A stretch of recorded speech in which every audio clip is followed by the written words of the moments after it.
Assalamualaikum warahmatullahi wabarakatuh. Waalaikumsalam. Bismillahirrahmanirrahim. Alhamdulillahilladzi anzalal Qur'ana في هذا الشهر المبارك هدى للناس وبينات من الهدى والفرقان، والصلاة والسلام على سيدنا وحبيبنا سيد ولد أدنان وعلى آله وأصحابه عليهم من الله الرضوان. أما بعد، فقد قال الله سبحانه وتعالى في محكم تنزيله وهو أصدق القائلين: بسم الله الرحمن الرحيم. شهر رمضان الذي أنزل فيه القرآن هدى للناس وبينات من الهدى والفرقان ولا حول ولا قوة إلا بالله العلي العظيم. Yang sama-sama kita muliakan dan kita banggakan para alim ulama, para tokoh-tokoh agama. Mereka diberikan keistimewaan oleh Allah sebagai pemegang tampuk warasah daripada baginda Rasulullah sallallahu alaihi wasallam.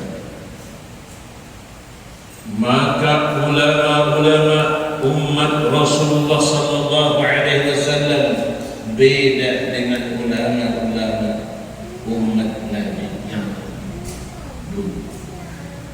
Level mereka bukan selevel ulama, tapi level ulama umat Rasulullah sallallahu alaihi wasallam sama dengan para anbiya Bani Israil. Hal ini dijelaskan oleh baginda Rasulullah sallallahu alaihi wasallam, ulama'u ummati ka anbiya'i Bani Israil.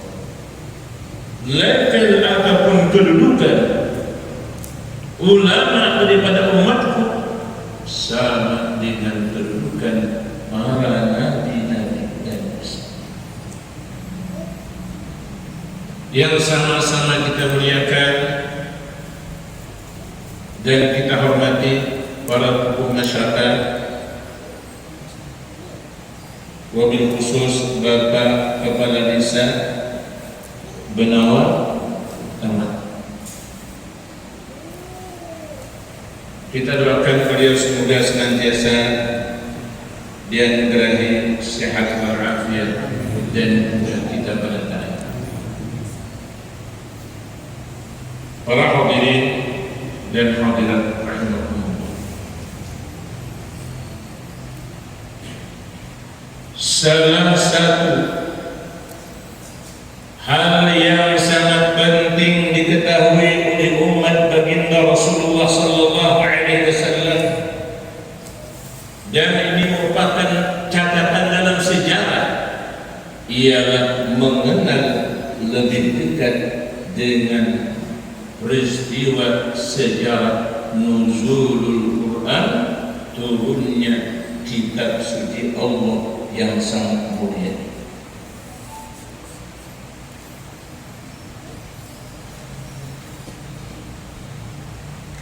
Sejarah apa? Yang pertama kita perlu mengetahui sejarah turunnya Al-Quran. Yang kedua, kapan waktunya. Dan yang ketiga, bagaimana cara baginda Rasulullah sallallahu alaihi wasallam menerima. Itu sebabnya pentingnya kita memperingati momen yang sangat berharga ini. Namun ada yang lebih besar dari peristiwa nuzul Quran yang kita peringati pada malam ini. Di balik semuanya tidak lain untuk mengingatkan kita kembali pentingnya Al-Quran kita jadikan sebagai pedoman dalam kehidupan. Karena baginda Rasulullah sallallahu alaihi wasallam bersabda, "Man ja'ala al-Qur'ana amamahu qadahu ilal jannah, wa man ja'alahu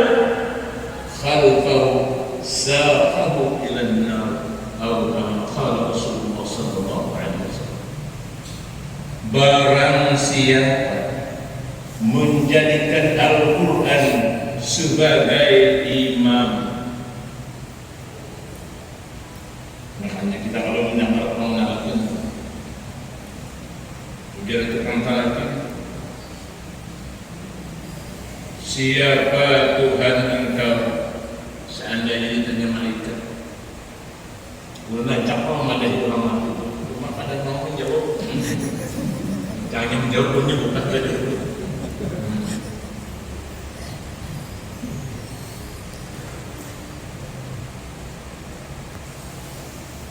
Siapa Tuhan engkau? Apa bedanya? Siapa Nabi engkau? Siapa imam engkau? Tuhan kita siapa? Siapa? Allah. Sejak ini biasakan mulut kita menyebut nama Allah agar nanti di hadapan malaikat sistem otomatik Allah Ta'ala berikan kepada mulut kita. Baru dia bertanya, langsung kita bisa menjawab. Katanya orang-orang Nasrani, mulut mereka selalu basah, bibir mereka selalu basah dengan kalimat Allah. Di Makkah itu kan ada huruf Sidin itu, bila saja kita panggil Sidin selalu hanya membaca Allah. Ini pentingnya kalimat yang sangat mulia, karena jalan Tuhan kita Sang Maha Segala. Kalau tidak kami berzikir dengan lidah, hati mereka selalu mengingat Allah. Belajar kepada. Kemudian siapa Nabi engkau? Sayyidina Muhammad sallallahu alaihi wasallam. Bagaimana agar kita mudah menyebut nama beliau sewaktu kita ditanya oleh malaikat nanti? Tidak ada. Berbanyaklah salawat kepada beliau. Ini kunci untuk mudah menjawab pertanyaan yang datang tadi. Dan yang ketiga, siapa imam? Maksud imam ini bukan imam di masjid. Paling hafal malam imam di masjid, siapa imam engkau? Si Anu deh. Ini dalam si imam di masjid ini. Siapa maksud siapa? Nah, kalau siapa imam engkau? Ustaz Salihuddin ya. Masalah menjawab. Maksud imam di sini adalah Al-Quran. Ini imam kita. Sebab Al-Quran merupakan kitab huda, kitab yang penuh dengan petunjuk sebagai pedoman dalam kehidupan kita. Makanya kata baginda Rasulullah sallallahu alaihi wasallam, "Man ja'ala al-Qur'ana amamahu." Siapa yang menjadikan Al-Quran sebagai imamnya, dia kedepankannya dalam kehidupannya, qala ila jannah, Quran akan memboyongnya ke dalam surga Allah. Ini pentingnya kita berhubungan dengan Al-Quran. Dan Al-Quran ini merupakan kitab yang sungguh luar biasa. Ma farratna fil kitab min syai'. Apa saja tidak akan pernah kami lupakan kata Allah. Ada saja dalam Al-Quran. Cuma kita mengetahui tidaknya saja. Ini kita buktikan dalam sejarah. Pernah terjadi di Amerika Serikat akibat kesalahan sistem rumah sakit, sehingga suster ini tidak menunaikan tugas dengan baik. 2 bocah yang baru lahir ini terluka. Tahu bro?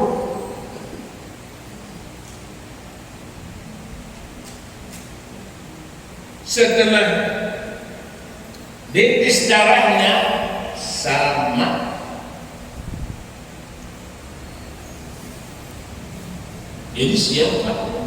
Maka yang menjadi masalah ini anak ini yang satu laki-laki, yang satu perempuan. Kan pada umumnya orang banyak mengambil anak laki-laki, padahal dari dulu sama. Karena kita bukan masa jahiliyah dulu, bahkan sekarang ya wanita lebih mahal harganya. Di kampung kami pun 30 juta. Nang baru aja tanggus 20. Panjang tanggus. Panjang lebih. Bukan ada baik. Dibicik dari pak itu banyak kalanya. Ada berkulit dia. Jangan mantok. Mana kita lihat sejarah? Sejak mau apa adalah lawas kita ni. Lalu dokter pun bingung. Karena sama di tes ini. Bagaimana membacakan perkara ini? Sebab kedua-duanya ingin mempunyai anak laki. Kata ibu yang satu itu anak saya, anak laki itu. Kata yang satu tidak.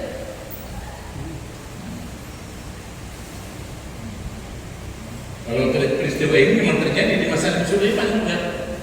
Tapi Nabi Sulaiman orang yang nikah kata beliau sudah ambil pisau saya potong bagi dua.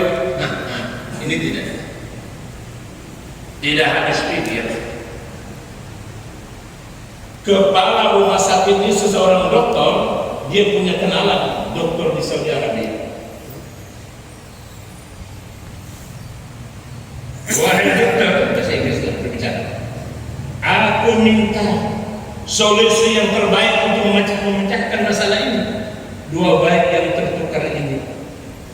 Bagaimana untuk menentukan siapa yang berhak menerimanya?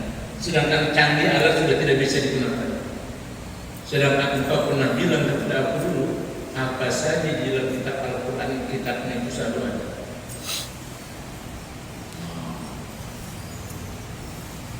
Benar, kata dokter dari Saudi, dia teriak orang. Apa saja bisa dipecahkan dengan Al-Quran. Sebab sudah Allah Ta'ala menjelaskan, ma farratna fil kitabi min syai'. Kami tidak pernah melupakan apa saja di bawah pengetahuan kami. Jadi artinya tentang apa saja ada pada Al-Quran.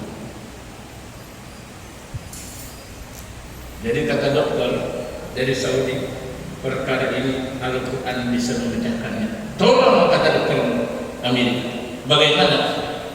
Kata dokter Saudi, kamu panggil dua orang perempuan saat ibu ini, kemudian kamu perah susunya, maksudnya susu kuitannya, yang mana air susunya lebih banyak, itu yang punya anak laki-laki. Dan yang mana air susunya lebih sedikit, itu yang punya anak perempuan.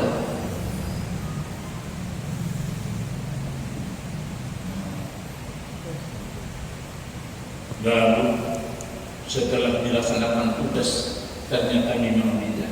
Satu perempuan ini air susunya lebih banyak, dan satu perempuan ini air susunya lebih sedikit. Maka kata dokter, yang air susunya lebih banyak untuk anak laki-laki, dan yang air susunya ibunya sedikit ini untuk anak perempuan. Selesai. Lalu di mana kamu mengambil ini? Sebab kata dokter Muslim dari Saudi, Allah sudah berfirman, lidzakari mithlu hadzal unsayyin. Bagi satu orang laki-laki 2 kali lipat atau double bahagian daripada perempuan. Nah, selesai sih. Jadi Al-Quran ini luar biasa. Ini satu contoh tentang kehebatan Al-Quran. Jadi peringatan nuzulul Quran ini memang sangat penting. Momen ini kita peringati. Tapi yang lebih penting lagi apa? Ya, kita jadikan Al-Quran sebagai pedoman. Sebab sudah Rasulullah jelaskan, man ja'ala al-Qur'ana amamahu khadahu minal jannah. Barang siapa menjadikan Al-Quran sebagai pedoman hidupnya, dia akan menjunjung kita ke dalam surga. Tapi sebaliknya, wa man ja'ala al-Qur'ana kita jadikan Al-Quran di belakang kita anggap itu cuma buku biasa. Kadang kala kita membaca, kadang kala kita tidak mau memahami itu Al-Quran. Ini sangat berbahaya.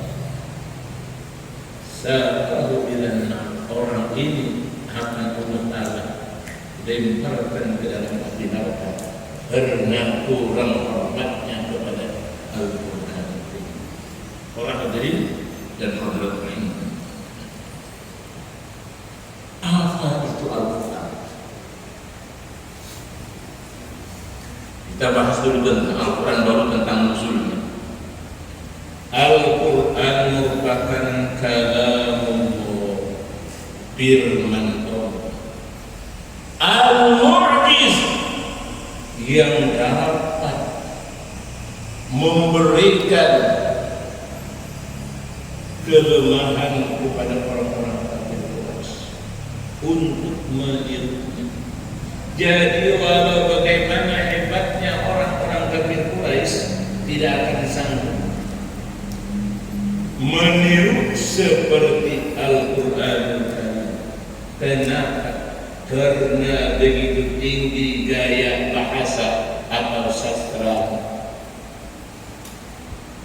Lalu satu pertanyaan, kenapa mukjizat yang Allah Ta'ala berikan kepada Sayyidina Muhammad sallallahu alaihi wasallam ini Al-Quran, tidak yang lainnya? Sebab abdal mukjizat bin Nabi sallallahu alaihi wasallam Al-Quran Al-Karim. Mukjizat yang paling agung yang diberikan oleh Allah kepada Sayyidina Muhammad sallallahu alaihi wasallam ialah Al-Quran. Apa itu maknanya? Perlu kita ketahui.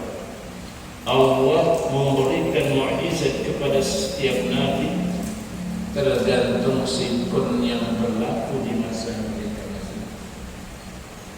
Allah memberikan mukjizat kepada Nabi Musa, tongkat bisa menjadi ular.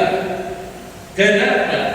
Sebab di masa Nabi Musa manusia sedang disibukkan mempelajari ilmu sihir. Jadi zaman Nabi Musa itu masanya tentang sihir. Yang paling senang, yang paling disenangi oleh orang-orang Bani Israil mempelajari. Lalu Allah Ta'ala datangkan mukjizat Nabi Musa, tongkat bisa menjadi ular besar dan dapat menelan seluruh ular-ular ahli sihir.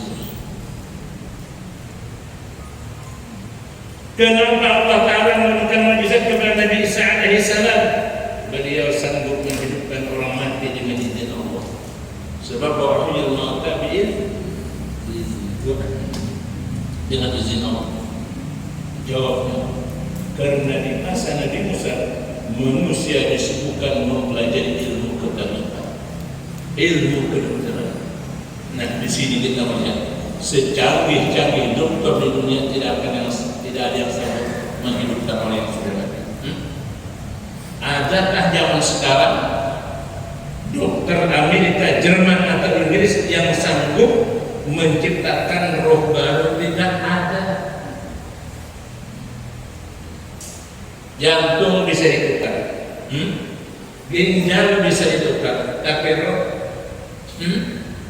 tidak akan ada.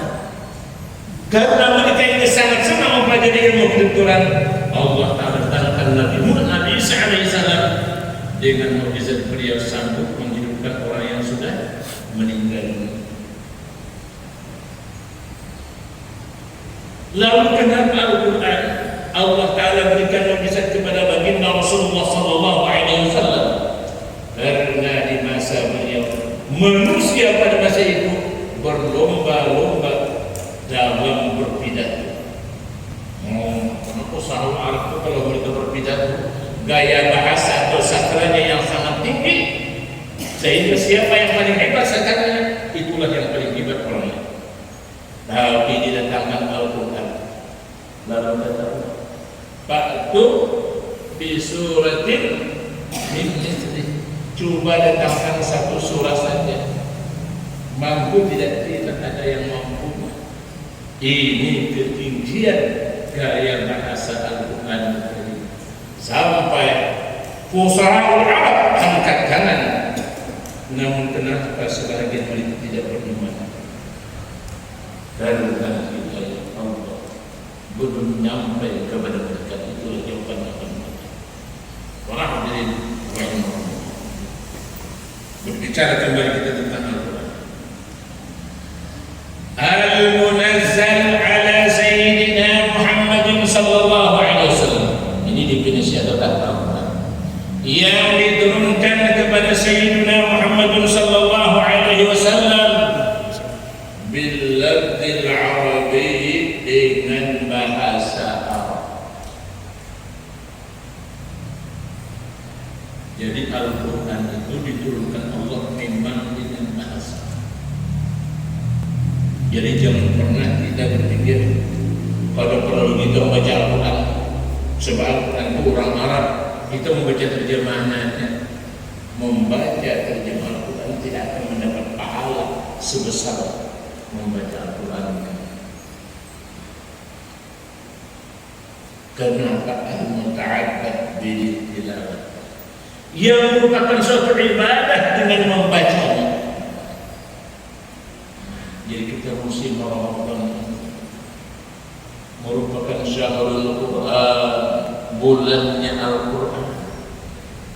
Wa qad ruwiya anna al-Imam Malik radhiyallahu anhu idza jaa Ramadan taraka tadris. Diriwayatkan Imam Malik radhiyallahu anhu yang merupakan gurunya Imam Syafi'i, daripada beliau sangat mentakzimkan Al-Quran. Idza jaa Ramadan, apabila bulan Ramadan telah tiba, tarakat tadris, beliau mengajar. Stop. Jadi beliau tidak akan mengajar hadis lagi. Nah di sini pada ulama kenapa Ramadan beliau stop mengajar. Wa aqad ba'da kitabillah, dan waktu beliau habis beliau gunakan untuk membaca Al-Quran. Makanya Imam Syafi'i radhiyallahu anhu satu hari khatam itu, satu hari dua kali khatam. Kita kan sudah kenal. Jadi kalau bibinya ini membaca selambar satu saja. Malah kalau saya dua juz, malah kalau parah. Ini kesempatan waktu yang penuh berkah, kenal Ramadan, bulan yang penuh berkah, awalnya penuh dengan pertengahannya salam dengan keampunan, pungkasnya atau akhirnya penuh dengan kemerdekaan daripada Allah. Pintu neraka itu sepanjang bulan Ramadan. Jadi malaikat petugas neraka semuanya stop kerja, cuti. Malaikat adab semua cuti. Karena ini Ramadan. Makanya kalau kita ketemu bulan Ramadan, tapi dosa kita tidak terampunkan, ini memang sudah luar biasa kurang ajarnya manusia. Ba'dan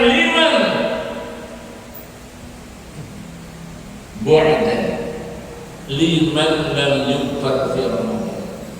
Celaka orang yang tidak diampuni Allah dosanya sedangkan dia ketemu dengan bulan Ramadan. Artinya terlalu banget kurang. Kasarnya bulan yang penuh rahmat, bulan yang penuh maghfirah, kada sanggup membersihkan jiwanya yang kotor dengan kotoran dosa. Berarti ini sangat dijauhkan Allah daripada rahmat. Jadi kesempatan emas di bulan yang sangat mulia ini perbanyak membaca Al-Quran. Yang lain kurangnya beriman. Jadi kalau bisa sebenarnya kita mudah siapkan waktu habis sembahyang subuh. Ada kuliah subuh misalnya, baik bahas sembahyang subuh. Kalau awal bahas sembahyang subuh, imbas sembahyang asar. Gunakan waktu sejam atau setengah jam untuk membaca Al-Quran. Kenapa? sebab ibadah di bulan Ramadan luar biasa nilainya di sisi Allah. Ibadah sunnah sama dengan ibadah yang lain. Jadi kita membaca Al-Quran di bulan Ramadan sama dengan membaca atau melakukan ibadah yang bersifat wajib atau fardu. Dan ibadah yang fardu seperti salat dan sebagainya, yang fardu sifatnya atau zakat, ini 70 kali lipat. Sehingga Al-Quran Ramadan merupakan syahrul Quran, bulannya Al-Quran. Ini sedikit tentang Al-Quran. Kemudian Al-Quranul Karim ini mempunyai 30 juz. Nah, jadi kalau kita sehari 100, jadi sebulanan sekali khatam. Jadi dulu sekurang-kurangnya kita sekali khatam. Sehari saja sehari 100 itu paling kurang. Kalau orang Syafi'i itu sudah menjelaskan ada nanti hari sekali khatam. Imam Syafi'i tadi berapa? 2 kali khatam. Ada yang 1 minggu sekali khatam. Tergantung kesibukan orangnya. Yang penting paling kurang jangan kada sempat kita khatam di bulan Ramadan atau sempat. Kemudian Al-Quran ini mengandung 114 surah dan mengandung 6.236 ayat. Ditambah lagi perintah 1000. Ini sengaja menjelaskan tentang Al-Quran. Dalam Al-Quran tentang perintah dari Allah berapa? 1000 perintah. Perintah salat, perintah zakat dan sebagainya, itu semuanya 1000. Kemudian tegahan atau an-nahyu berapa? 1000. Ini kehebatan Al-Quran. Perintah 1000, kemudian tegahan 1000, janji baik atau awal 1000. Kita menganggap Quran lebih dekat nanti sejam. Jadi udah sejam makan jelek. Kemudian al-wa'id, janji azab berapa? 1000. Kemudian cerita-cerita dan kabar-kabar daripada umat-umat dulu berapa? 1000. Al-Qasas 1000. Kemudian Al-Ibar Wal-Amthal, tentang gambaran-gambaran yang Allah telah berikan pelajaran kepada kita, semuanya kita 1000. Ini kehebatan Al-Quran. Kemudian tentang hukum halal haram berapa? 1000. Halal haram. Jadi tentang hukum-hukum dalam Al-Quran, ini halal, ini haram juga 1000. 500 maksudnya 500 halal 500 haram 500. Jadi keduanya 1000. Dua hebatnya Allah Ta'ala. Adakah kita yang sama musuh begitu? Yang halal 500, yang haram juga 500. Kemudian doa 100 doa. Nah, ini Islam. Nah, kita memasuki kedua tentang usul hukum. Sudah menjelaskan tentang Al-Quran, kita sudah paham. Jadi berapa tadi perintah? Berapa? 1000. Tegahan berapa? 1000. Janji baik dari Allah berapa? 1000. Janji azab berapa? 1000. Kemudian kisah-kisah ataupun sejarah-sejarah umat dulu berapa? 1000. Kemudian halal haram berapa? 500, 1000 dan berapa? 100. Ini isi Al-Quran. Kemudian tentang nuzulul Qur'an, turunnya Al-Quran. Ini bahasan kita itu. Kenapa kita memperingati nuzulul Quran pada umumnya tanggal 17 Ramadan, malam 17? Padahal Al-Quran Karim diturunkan pada malam Lailatul Qadar yang letaknya di 10 akhir bulan Ramadan, bukan di pertengahan. Jawabnya perlu kita mengetahui. Nuzulul Quran, turunnya Al-Quran itu 2 fase atau 2 tahap. Tahap yang pertama pada malam Lailatul Qadar, Allah Ta'ala turunkan daripada Lauhul Mahfuz ke langit yang pertama atau sama dunia, langit dunia. Di sana ada sebuah tempat untuk menyimpan Al-Quran, namanya Baitul Izzah, rumah kemuliaan. Nah, Al-Quran diturunkan dari Lauhul Mahfuz ke langit yang pertama untuk disimpan di sebuah tempat yang bernama Baitul Izzah. Ini terjadi pada malam Lailatul Qadar. Hal ini dijelaskan oleh Allah Subhanahu wa Ta'ala dalam firman-Nya. Bismillahirrahmanirrahim. Inna anzalnahu fi Lailatul Qadar. Sesungguhnya kami turunkan Al-Quran. Kapan? Fi Lailatul Qadar, pada malam yang penuh kemuliaan. Lailatul Qadar ini terjadi kapan? 10 akhir.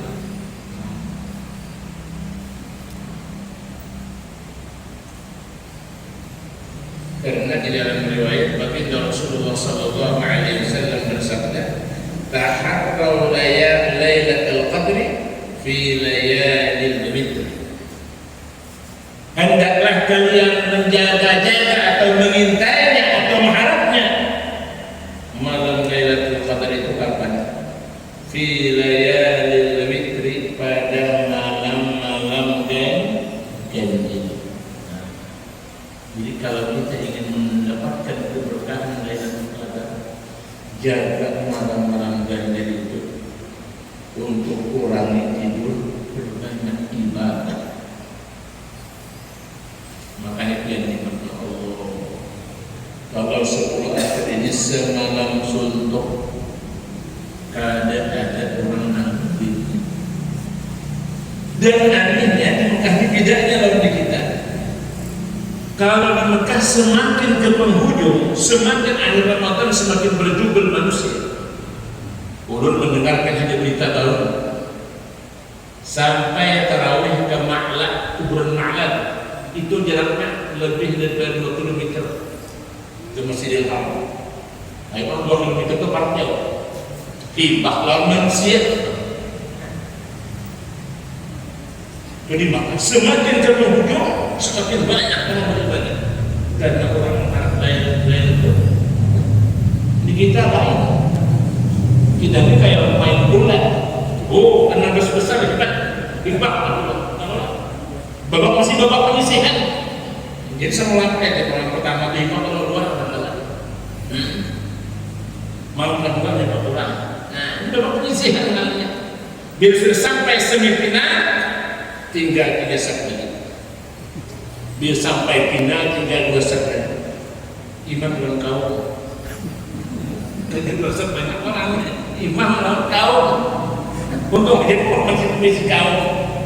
Imam saya pun kawan, saya pun akhirnya kosong mas. Nah, karena orang dimakan banyak ya, semakin ke penghujung luar biasa. Karena orang mengharapkan keberkahan Lailatul Qadar. Sebab kata Nabi, pintalah maaf, intailah malam-malam ganjil. Malam apa? Malam 21. Jadi Imam Syafi'i, menurut aku malam 21 jadi bukan. Riwayat lain Imam Syafi'i mengatakan malam 23. Ada lagi ulama yang mengatakan malam 25. Nah, mungkin dia itu. Jadi kalau hawa itu saya kurangi boleh. Kalau kita misalnya ada aktivitas hari itu siangnya tuh kurangi boleh. Mudah-mudahan kita mendapatkan berkah dari Allah. Amin. Sebab keberuntungannya luar biasa. Orang yang beribadah pada malam yang penuh keberkahan ini Allah Ta'ala jelaskan apa? Wa ma adraka ma lailatul qadr. Ay wa ma a'lamaka ma khairu fadliha.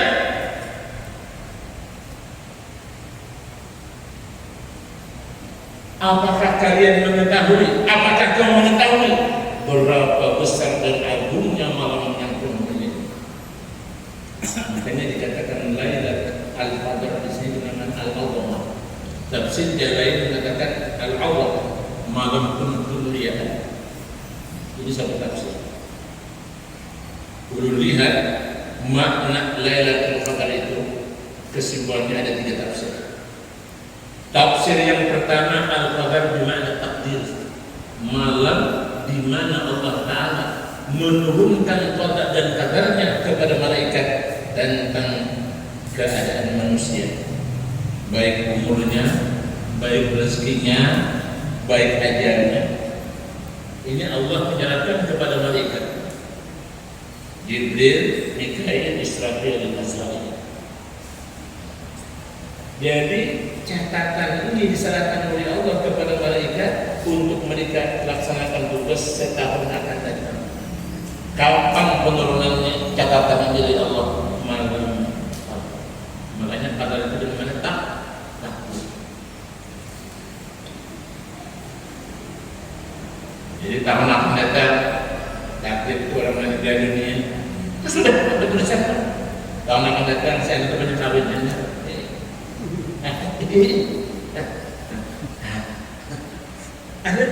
Tahun akan datang saya akan sugih. Itu ada semuanya lah.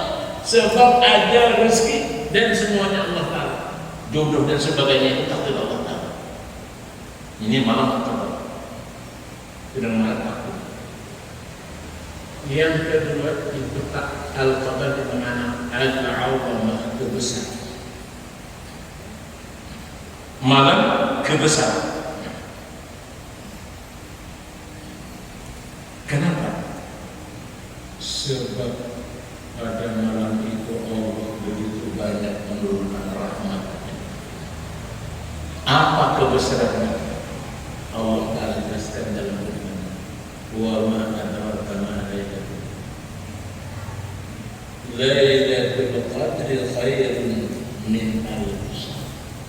Ay al-ibadah fi hadhihi al-lailah khairun min alf shahr. Orang yang beribadah pada malam itu Allah Ta'ala anugerahkan pahala lebih baik daripada beramal selama 1000 bulan. Allah. Berapa 1000 bulan kira-kira? 83 tahun 4 bulan.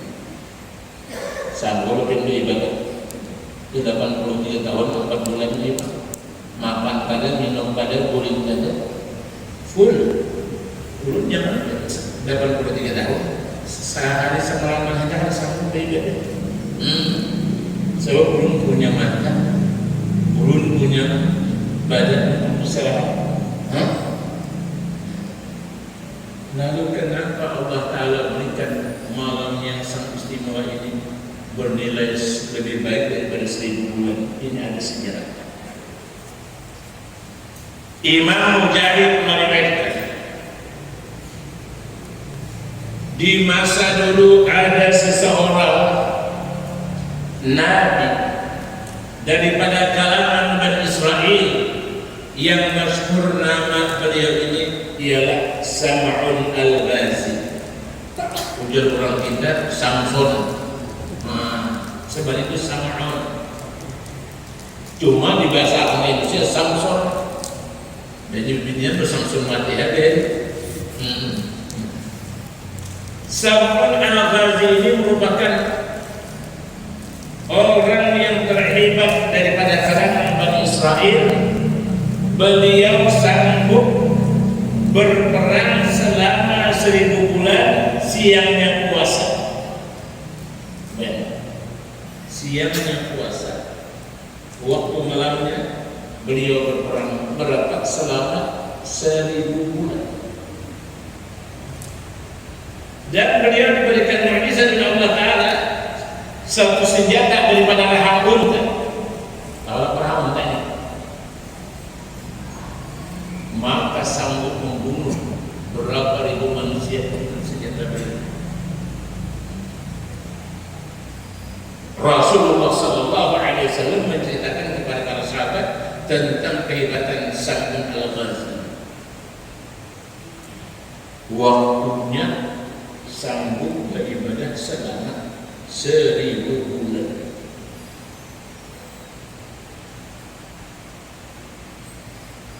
Para sahabat merasakan, tapi iri yang dibenarkan.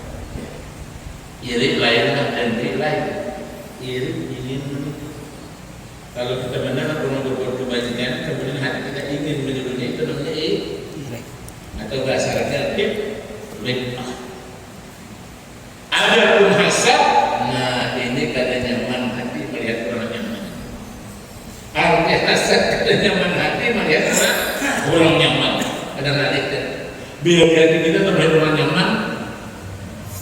Kada nyaman, itu namanya hasad.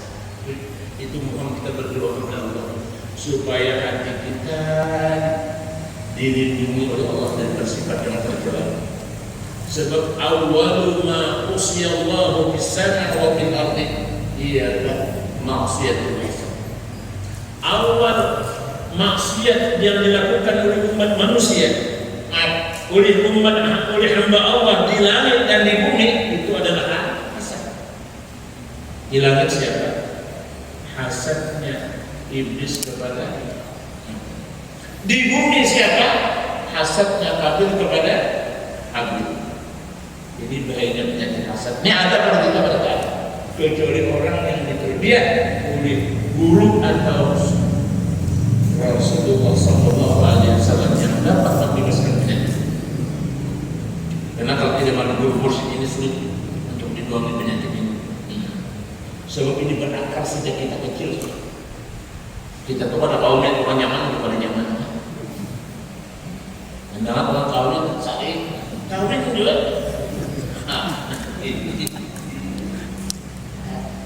Jadi itu mohon kita kepada Allah supaya dilindungi dari penyakit ini.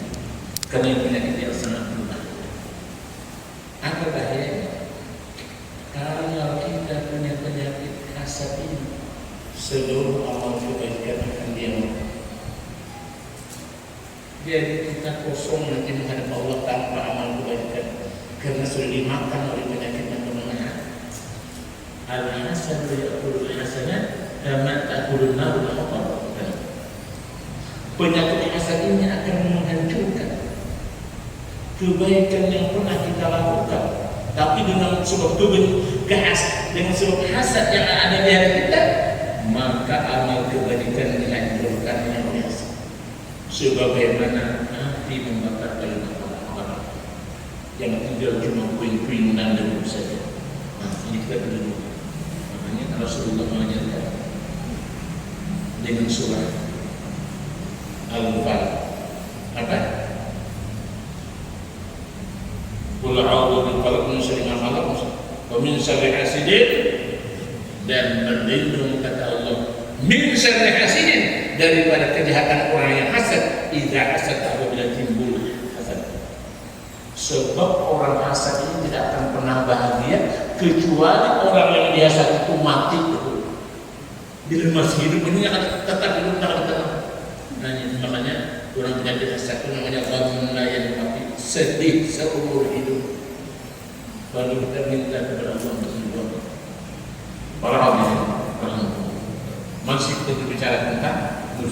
pasang tambang. Jadi Samsun Al-Ghazi ini daripada kehebatannya ibadah, siangnya puasa dan berperang, malamnya tahajud 1000 bulan. Allah para sahabat pun merasa kecil dibandingkan orang-orang dulu daripada Bani Israel.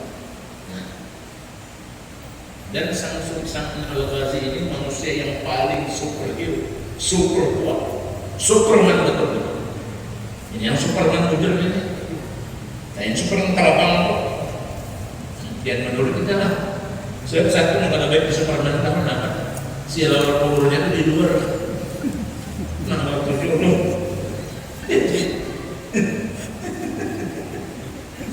Dan menurut kita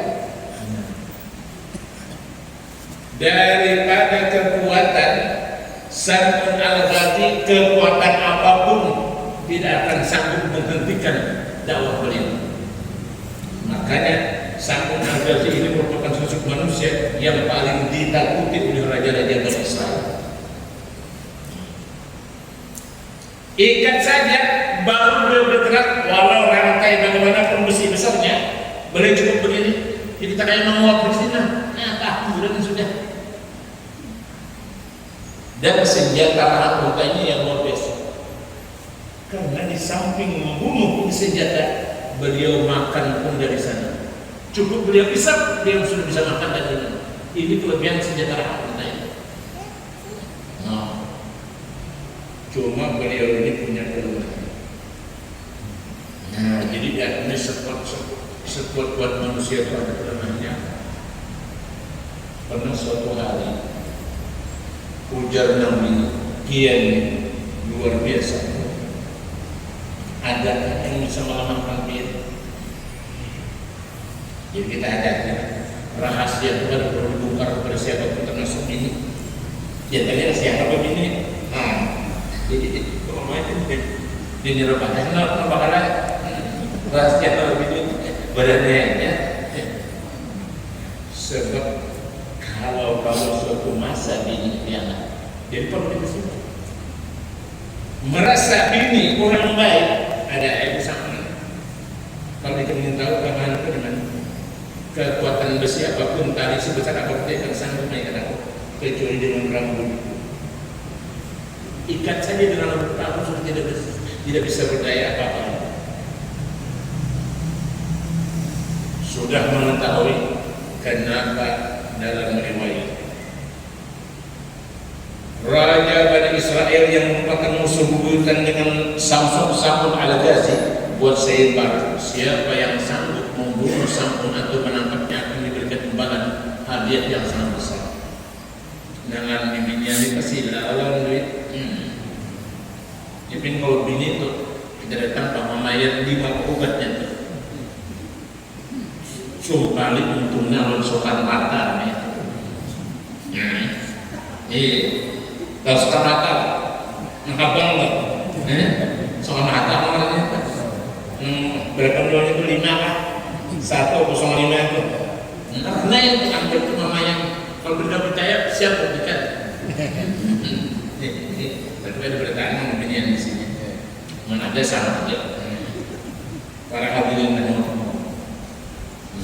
mendengar sayembara yang sangat menggembirakan ini oleh istri Samsun Al-Ghazi, rela menghancurkan kehidupan dengan suaminya dibayar. Lalu dia datang sembunyi-sembunyi kepada raja, wahai raja, aku sanggup mendoakan. Oh, kata dia bos, itu laporan kamu. Minta dia akan waktu Samsun sedang tidur, dia potong rambut suaminya, kemudian diikatkan di kaki dan tangannya. Akhirnya bangun, Samsun tidak punya daya dan upaya. Langsung pasukan kerajaan datang membawa Samsun ke kerajaan, kemudian diikat di tiang istana. Setelah diikat, disiksa yang sangat pedih, dicambuk, bahkan dalam riwayat mata Samsun itu diperlukan. Sebab ini musuh buyutan sampun menyadari ada kesalahan, lalu dia berjanji dengan Allah, ya Allah, seandainya engkau berikan kembali, engkau datangkan kembali kekuatanku yang sudah engkau ambil ini, aku akan berjanji sanggup beribadah, akan berperang selama 1000 bulan. Aku akan beribadah mengabdi kepadamu 1000 bulan. Lalu doa orang yang terzalim ini dikabulkan oleh Allah. Jadi hati-hati, orang yang pernah zalim itu doanya mustajab. Dan doa al-mazlum mustajab walau kana kabiran katanya. Doa orang yang terzalim itu pasti dikabulkan oleh Allah, walau dia bukan orang yang beragama Islam. Bahkan di lain-lain, laisa bainahu wa bainallah hijab, antara dia dan Allah tidak ada pendinding. Doanya langsung muncul di jalan Allah. Maka sang berdoa, Allah mengabulkannya. Lalu dia bergerak, langsung seluruh istana hancur, dan raja termasuk istrinya sendiri terkubur di dalam istana. Itu dalam riwayat. Akhirnya sang berjanji dengan Allah, sebelumnya janjinya ditunaikan. Dia berperang selama 1000 bulan. Maka para sahabat mendengar orang yang sangat hebat ini, mereka merasa kecil dibandingkan umat-umat dulu.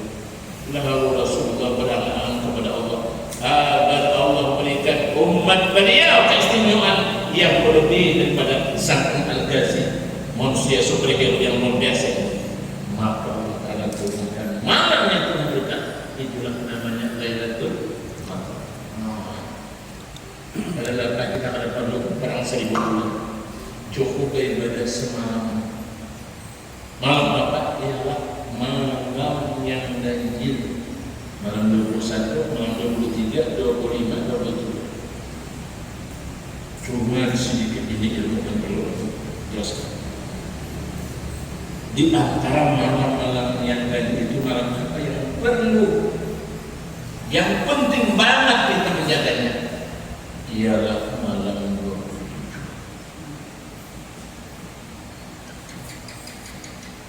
Di mana kita tahu? Abdullah bin Abbas radhiyallahu anhu pernah ditanya, "Ayyuhal imam, wahai Imam Abdullah bin Abbas, kapan terjadi malam Qadar atau Lailatul Qadar?" Kita turunnya bagaimana? Jadi malam 27. Langsung saja mendatang malam 27. Lalu kata orang yang bertanya, di mana dalilnya? Lalu kata dia, yang pertama, coba kita lihat surah Inna Anzalnahu itu berapa kalimat? Ayo buka. Inna Anzalnahu itu berapa kalimat? 30 kalimat. Lalu kata beliau, salamun hiya tu hiya, di mana hendaknya? Pada kalimat yang ke-27. Dan salamun hiya hatta matla'i al-fajr. Nah, jadi letaknya dia akan kembali kepada Lailatul Qadar. Letaknya kalimat dia itu pada kalimat yang ke-27 kata dia. Karena surah An-Nahl berapa kalimatnya semuanya? Ingatkan 30. Letaknya dia itu pada tempat ke-27. Iya yang ke-27, matla'i yang ke-28.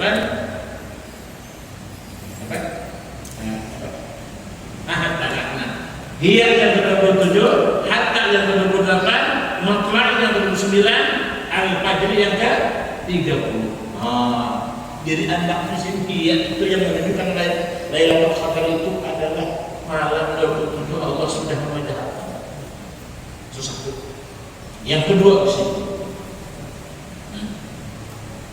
coba kita kalimat Lailatul Qadar itu ada berapa?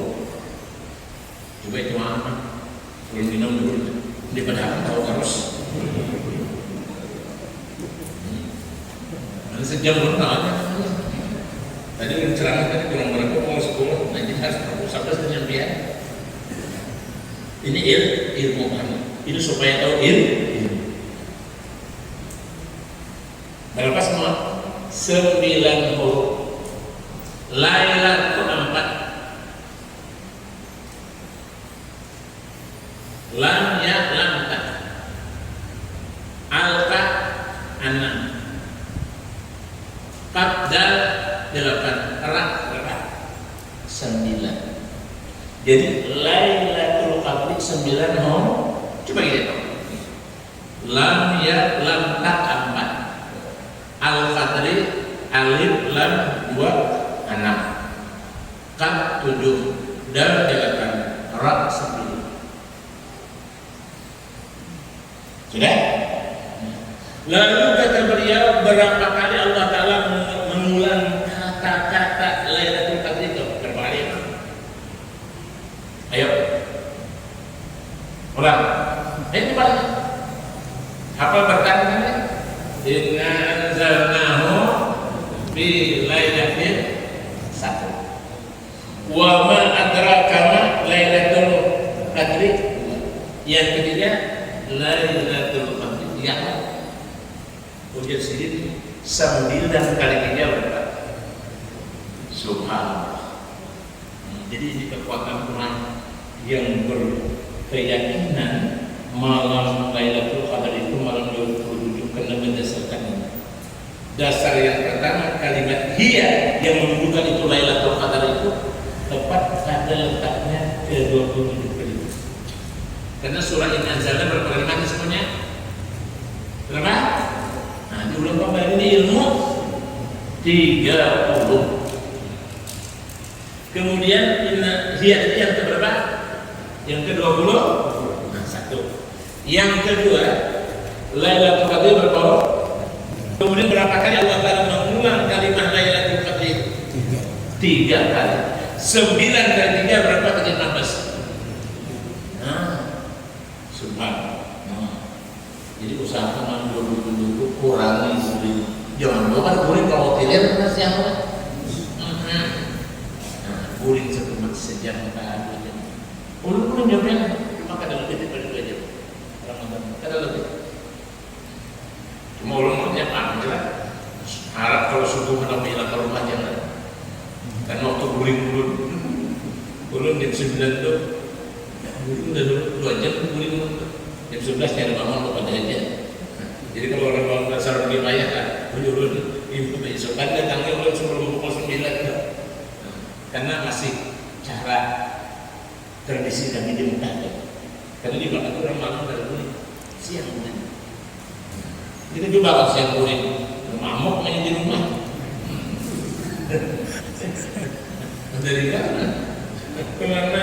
Baik, nah jelas.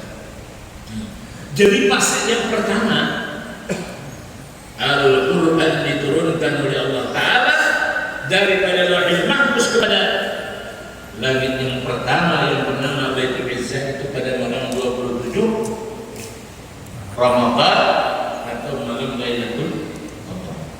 Satu riwayat. Ini fase ataupun tahap yang pertama. Tahap yang kedua, Al-Quran diturunkan pada 17 Ramadan kepada Rasulullah Sallallahu Alaihi Wasallam. Karena dalam riwayat waktu Nabi sedang berkhalwat mengasingkan diri, jadi kita ada masalah Allah Ta'ala dalam sehari itu ada gunakan masa juga mengusungkan urusan kita daripada perkara dunia. Ini Rasulullah SAW, beliau rela meninggalkan anak istri demi mengasingkan diri agar jiwa beliau bersama Allah. Kapan? Ini setiap bulan Ramadan. Kemana beliau masingkan diri? Ke sebuah bukit yang bernama Gua Hira, yang bukitnya Jabal Nur, yang belum beberapa kali naik ke sana. Dan alhamdulillah wahyu ini yang diulang di museum wahyu. Nah, kita akan melihat lebih dekat bentuk bagaimana posisi Jabal Nur. Dia tak perlu naik lagi, diulahkannya persis sama dengan yang asli itu.